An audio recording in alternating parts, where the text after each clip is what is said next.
बहुत जल्दी डॉक्टर गफ्फार कादरी साहब अपनी कॉन्फ्रेंस शुरू करेंगे। सबके वो आधे पॉइंट दिखते उसके अंदर बड़े या आप भी बड़े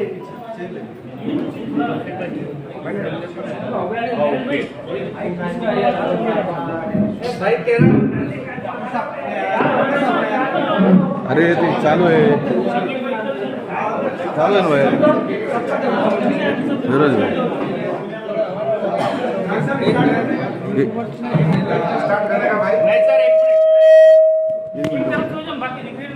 भाई खाली खाली करेगी उनका ये बस हो गया था शॉट ले लेते बस कैमरे में नहीं आना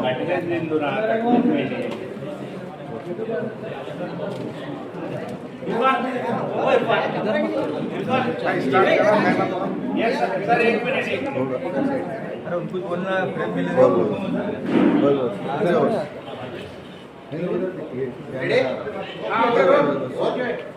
मोबाइल इधर आ रहा है। अरे बस हो गया थोड़ा सा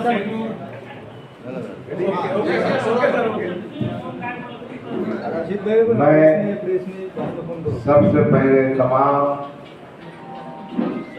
टीवी चैनल्स के हमारे रिप्रेजेंटेटिव, न्यूज़पेपर के रिप्रेजेंटेटिव, यूट्यूब के जिम्मेदार, इन सब का दिल की गहराइयों से शुक्रिया अदा करता हूँ कि बहुत ही शॉर्ट नोटिस पर आप लोग हमारे इस पत्रकार परिषद में आए। बहुत दिनों से बीच में मुझे फोन आ गए थे, डॉक्टर साहब क्या चल रहा है। अब चूंकि हमने कुछ फैसला किया है, ये फैसला हम आप तक पहुंचाना चाहते हैं। यकीनन मीडिया और तमाम टीवी चैनल्स और यूट्यूब ओपिनियन जो होता है वो जो मैसेज देने का काम करते हैं, मैं आपकी अहमियत से, आपके काम से, दिल की गहराई से आपका एहतराम करता हूँ, यकीन करता हूँ। दोस्तों, मैंने आपको इसलिए दावत की कि आज ही मैंने मजलिस इत्तेहादुल मुस्लिमीन की जो महाराष्ट्र की कारगुजार पोस्ट थी उसका इस्तीफा दे दिया है। मैंने इस्तीफा मोहतरम बैरिस्टर अशोक अवैसी के ईमेल पर व्हाट्सएप पर डाल दिया है। अब हमारा मजलिस से रिश्ता टूट गया है। आपके जहन में सवाल पैदा होता होगा कि 10 साल का पुराना रिश्ता कैसे टूट गया, और ये बात क्यों कर पैदा हो गई कि डॉक्टर गफ्फार कादरी मजलिस छोड़कर बाहर निकल गया। ये जो सीक्वेंस ऑफ इवेंट्स है, इसकी जो ड्रामाबाजी है, वो मैं आपको बताने के लिए प्रेस कॉन्फ्रेंस में आपको दावत दी है। बीच में कुछ हमारे साथी नाराज भी हुए होंगे, हमारे परवेज भाई नाराज हुए होंगे, आप भी नाराज हुए होंगे। मैं मीडिया से बात करने को अवॉइड कर रहा हूँ क्योंकि मैं चाह रहा था बहुत सारी बातें अपने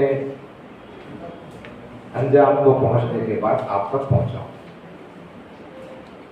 दास्तान तो बहुत पुरानी है, मगर मैं बहुत शॉर्ट में सुनाता हूँ।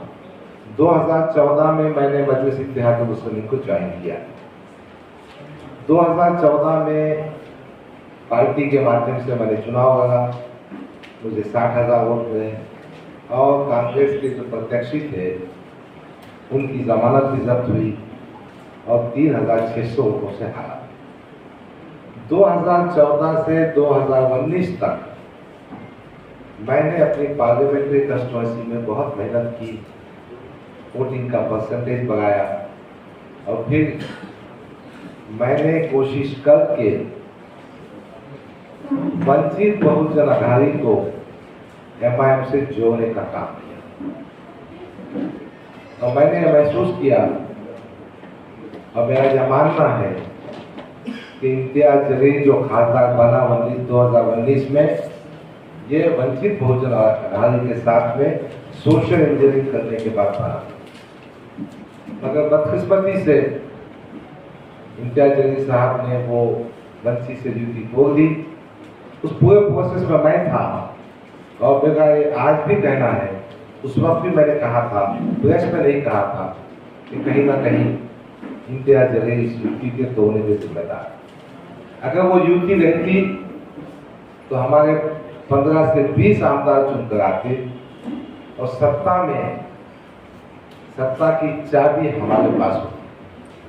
और इम्तियाज जलील चाहते हैं कि महाराष्ट्र में कोई भी आदमी उनसे आगे ना जाए। पूरी पोस्टें और हैसियत इम्तियाज जलील के बाद की जाती है, इसलिए कोई और एमआईएम के आमदार ना बने और कोई सत्ता में ना जाए, ड्यूटी तोड़ दी गई। 2019 में इम्तियाज जलील ने एक और साजिश मेरे खिलाफ की थी। पूरे महाराष्ट्र में समाजवादी पार्टी और एमआईएम का गठबंधन था। देखिए, गोमंडी में अबू आसिम को एमआईएम ने पार्टिबा दिया, भिवंडी में समाजवादी का उम्मीदवार शेख रईस को एमआईएम ने पार्टिबा दिया और खालिद गुड्डू को समाजवादी ने पार्टिबा दिया। बाइकरा में वारिस पठान को पार्टिबा दिया। उस बीच मैंने बैरिस्टर असदुद्दीन साहब से कहा था कि मुझे डर है कि यहाँ पर समाजवादी का कैंडिडेट आएगा, क्योंकि ये बात मुझे आसिफ बिखार साहब आप पूछ सकते हैं, उन्होंने मुझे फोन करके बताई। आसिफ बिखार साहब ने कहा था कि डॉक्टर साहब, अगर बैरिस्टर असदुद्दीन साहब मुझसे कहते हैं तो मैं समाजवादी का कैंडिडेट आने नहीं दूंगा, आपको पार्टिबा दिलवाऊंगा। मैंने किसी एक मिनट जाया किया बगैर बैरिस्टर असदुद्दीन साहब को फोन किया। शाम का वक्त था, 10 बजे के आसपास का। उन्होंने कहा, इम्तियाज जलील साहब बम्बई में बैठे हैं और वो पार्टी का समझौता कर रहे हैं, औरंगाबाद में कैंडिडेट नहीं आएगा, आपको परेशान होने की जरूरत है। उन्होंने ये काम किया, किसी ना किसी तरह से समाजवादी का कैंडिडेट हमारे हल्के में आया। फिर उसी जमाने में इम्तियाज जलील ने हमारे मशरक़ी हल्के की बॉडी इंतखाबात के ऐन वक्त पर महाराष्ट्र का सदर बनने के बाद डिसॉल्व कर दी। ये सब चीजें मेरे जहन में थी। मैं थोड़ा इन तमाम बातों को असद साहब को सुनाया। उसी जमाने में असद साहब ने मुझसे कहा, ठीक है, जो हो गया उसको हम दुरुस्त करेंगे, और मुझे महाराष्ट्र का कारगुजार सदर बनाया। 2019 से 24 तक मैंने महाराष्ट्र में इस बात की कोशिश की कि मजलिस की दावत को प्रचार किया जाए, प्रसार किया जाए। जहाँ जहाँ दंगे फसाद में वहाँ पहुँचा। मैंने जहाँ से हो सके अपनी जेब से मदद की। कोविड का जमाना आ गया, उस जमाने में आप पत्रकार को गवाह है, मैंने पार्टी के नाम पे बहुत कुछ काम किया। मैंने पार्टी को मजबूत करने का काम किया। और हाइट तो ये है, जब असद साहब पार्लियामेंट के चुनाव प्रचार में यहाँ आए थे तो उन्होंने ये जो विमानता होटल है वहाँ मुझसे कहा था कि डॉक्टर साहब, हम मशरक़ी हल्के असेंबली से आपको न सिर्फ उम्मीदवार बनाएंगे बल्कि आपको किस तरह से जीत को यकीनी बनाया वो देखेंगे, और मशरक़ी हल्के असेंबली की सीट आपको गिफ्ट करेंगे। और आपने देखा होगा, जाते वक्त एयरपोर्ट पे फोटो है, असद साहब ऐसा मुझे गलों का हाथ लगा रहे हैं और चूम रहे हैं और कह रहे हैं, डॉक्टर हम तुम्हारी पूरी मदद करें। अभी 2024 के पार्लियामानी इंतखाबात के आखिरी दिन जब असद साहब शाम का प्रचार करके सुबह की फ्लाइट से हैदराबाद जा रहे थे, वो भी बात। फिर क्या हुआ, औरंगाबाद में वक्फ एक्ट के सिलसिले में एक मीटिंग हुई। उस मीटिंग में असद साहब ने 5 नाम डिक्लेयर किए। अब उसमें से कुछ लोग नए भी हैं, रईस लश्करी, शताब्दी भी काफी जूनियर है, 2 तो सिटिंग एमएलए है। इम्तियाज साहब का भी नाम डिक्लेयर कर दिए। मेरे मन में थोड़ा सा एहसास पैदा हुआ, क्या पार्टी अपने को टिकट देना नहीं चाहिए। मैं कश्मकश में था। 21 सितंबर को मैं हैदराबाद पहुंचा। मैं असद साहब की गाड़ी के पास जाकर खड़ा रहा। मैंने असद साहब से गुजारिश की कि सदर मोहतरम, मुझे 3 मिनट 5 मिनट आपसे बात करना है। और फिर मैंने कहा मैं आपकी गाड़ी में बैठ जाता हूँ, आप आगे जा रहे हैं, जहाँ मेरी बात खत्म हो जाएगी मैं उतर जाऊंगा। सदर साहब ने कहा नहीं, आप शाम में मुशायरे में आ जाओ। अब मुशायरे में ठीक है भाई, जब अकेले में बात तो मुशायरे में क्या बात होगी। मैंने उनको बाद में व्हाट्सएप डाला, उनके जवाब भी आए। उसका सारांश ये है कि आपने किस तरह से तय कर लिया कि मशरक़ी हल्के असेंबली से हम आपको उम्मीदवारी दे रहे हैं। How could you come to this conclusion that we are going to make a candidate for Aurangabad East assembly constituency for 2024। मैंने समझ गया कि ये बात कुछ ठीक ठाक नहीं है। शाम के मुशावरे में नहीं गया, अलबत्ता सुबह के पॉइंट से वापस आया 22 तारीख को, सोचते रहा। फिर हमारे अपराध खानदान नजदीक के दोस्तों से बात कहा। मैंने कहा एक खत लिख देते। हमने उसी खत की कॉपी आपको दी है, उसका हमने मराठी में भाषांतर भी किया है, ट्रांसलेटर के हाथ से किया है। मेरी मराठी उतनी अच्छी नहीं है। अंग्रेजी का भाषांतर भी ट्रांसलेटर के हाथ से किया है और उसमें तमाम बातों का हमने जिक्र किया है। 23 तारीख की शाम में हमने असद साहब को ईमेल और व्हाट्सएप के जरिए ये लेटर को पहुंचा दिया। कोई जवाब नहीं आया। फिर 15 दिन गुजरने के बाद 8 तारीख को हमने तमाम लोगों की मीटिंग की, उसकी रिपोर्टिंग भी आपके सामने है। फिर इस वक्त भी कोई जवाब नहीं आया। हमारी जो चाहने वालों की, जो मुझ पे प्रेम करते हैं, उसमें कुछ उलमाए किराम भी हैं, धार्मिक शख्सियतें भी हैं। धार्मिक शख्सियतें भी हैं। ये सब लोग आमतौर पर मजलिस इत्तेहादुल मुस्लिमीन की तारीफ में रहते हैं। और जब कभी असद अवैसी साहब इस शहर में आते हैं तो यकीनन उनकी मीटिंग करते हैं और उनसे कहते हैं कि हम आपके खत्मों के पास बैठेंगे इस्लाम सीखने के। तो उनमें से कुछ जिम्मेदार ने कहा, हमारे शहरिया के सदर साहब ने हिमायत में खत दिया। ये उलमाए कलाम और कुछ जिम्मेदार लोग असद साहब के मकान पर पहुंचे, जहां पर उनको कोई खातिर खां रेस्पॉन्स नहीं दिया गया। आप, मैं ज़्यादा ऐड नहीं करना चाहता, उलमाए किराम से आप बात कर लीजिए। उसमें से कुछ लोग भी प्रेस कॉन्फ्रेंस में आना चाहते थे, उनको बड़ा डिसअपॉइंटमेंट हुआ। बहरहाल ये बातें होने के बाद अब हमने तय किया कि मशवरे के साथ हम अपने सियासी सफर की दिशा को तय करें।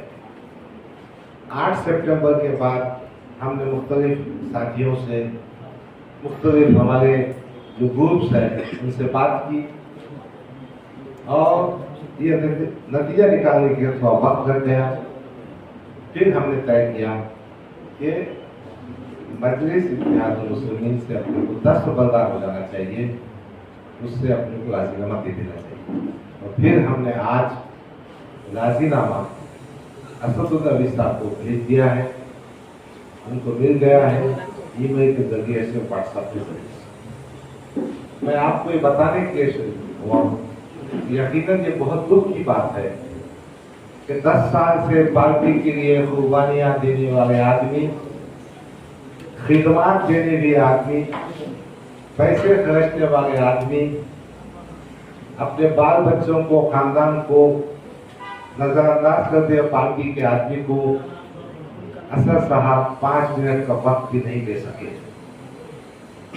और 2019 से 2024 तक इम्तियाज जलील, 2014 से 2019 तक इम्तियाज जलील मुसलसिल हमारे खिलाफ साजिशें करते रहे कि किस तरह से हमारा सियासी नुकसान हो। इस पस मंजर में मुझे ये इस्तीफा भेजना पड़ा। ये बैकग्राउंड है, मैंने इस्तीफा भेज दिया है और हमने आगे के सियासी सफर भी तय कर ली के बारे में भी तय किया है, डिसाइड किया है। वो भी बातें 2-3 दिन में आपको पहुंचा दूंगा, ताकि जब चीज़ें मैच्योर हो जाती हैं, ताकि जब चीज़ें फाइनल हो जाती हैं तो उसके बताने में मज़ा है। वक्त से पहले बताने में कोई मज़ा नहीं है। मैं कांग्रेस हाईकमांड के जिम्मेदारों से कॉन्टैक्ट में हूँ, क्योंकि मशरक़ी हल्के असेंबली की सीट कांग्रेस के कोटे में आती है, जो महाविकास अघाड़ी का एक अंग है, एक हिस्सा है। बराबर बहुत सारी डेवलपमेंट होंगी। मेरे पास पूरे महाराष्ट्र से पार्टी के पदाधिकारियों का, पार्टी के चाहने वालों का फोन है। अभी अभी नांदेड़ से फिरोज गारा जो मराठवाड़े के अध्यक्ष हैं, एक माजिद बशीर साहब जो मराठवाड़े के सेक्रेटरी हैं, हमारे नागपुर के साथी हैं, हमारे विदर्भ के साथी हैं, मुख्तलिफ जिलों के साथी हैं, वो सब कह रहे हैं कि डॉक्टर साहब आपके साथ हम भी पार्टी छोड़ना चाहते हैं। आप जानते हैं आज से इलेक्शन के फॉर्म के भरने का टाइम शुरू हो गया है। टाइम बहुत कम है। मुझे भी मेरे इंतखाबी सिलसिले में भागदौड़ करना है। इन तमाम साथियों को मैं जमा किया होता और इंशाअल्लाह ताला मेरे इस्तीफा के बाद महाराष्ट्र में काफ़ी पद अधिकारियों के इस्तीफा की बारिश शुरू हो जाए, क्योंकि ये सब लोग जानते हैं इम्तियाज जलील सिर्फ खुद को बड़ा करने के लिए देवेंद्र फडणवीस के इशारे पर मजलिस इत्तेहाद मुस्लिमीन को कमजोर कर रहा है। हमारी बदकिस्मती है, it is unfortunate for me, I can not explain this to Asaduddin Owaisi. और असदुद्दीन अवैसी साहब के कान में जो जहर भर दिया है इम्तियाज जलील ने, वो निकालने में नाकाम रहा। बहरहाल ये तमाम बातें आपके साथ शेयर करना थी। मैंने इससे पहले बहुत सारी बातें कही थी। मैं आपके साथ सुकून से बैठता हूँ। आपके जहन में जो भी सवाल होगा या मुझे कुछ और कहना होगा तो मैं कहूँगा। यकीनन आप ही के माध्यम से हम जनता में हमारी बात को पहुँचा सकते हैं। एक बार फिर मैं आपका शुक्रिया अदा करता हूँ। और आप में से किसी को जो सवाल पूछना है एक के बाद एक पूछिए। मैं कोई बड़ा नेता नहीं हूँ, मैं बहुत छोटा नेता हूँ और आपके बीच में रहता हूँ, इसलिए आप बात को खत्म आपने जो आरोप किया है की इम्तियाज जलील हे देवेंद्र फडणवीस यांच्या इशाऱ्यावर नसतात, तर इशारे कशा कशा स्वरूपाचे असतात, आतापर्यंत किती वेळा इशारे केले गेलेले आणि त्याच्यातून काय काय झाले आतापर्यंत? देखो, जिस हल्के असेंबली से मैं इलेक्शन कंटेस्ट करता हूँ वहाँ